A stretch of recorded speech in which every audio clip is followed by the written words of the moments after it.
با سلام خدمت دوستان. 400 متر زمین، 160 متر بنا، 3 خواب، منطقه سنگر. این ملک بر آسفالت هست. با هم میریم داخل محوطه ملک رو ببینیم.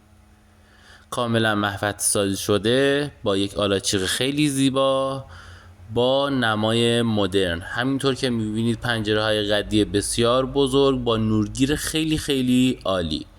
اینجا هم داخل خود ملک هست. پذیرایی ملک رو میبینید. آشپزخونه، 2 خواب در پایین و 1 خواب در بالا، کاملا به صورت مبله. با هم میریم خواب اول رو ببینیم. اینجا سرویس بهداشتی و خواب اول.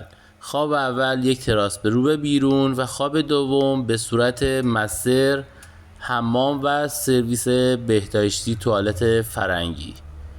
اینجا هم طبقه دوم. خواب سوم هست به صورت سنتی و اینجا هم که شما الان ملاحظه میکنید یه تراس خیلی عالی و زیبا با ویو شالیزار، مناسب برای سرمایه گذاری.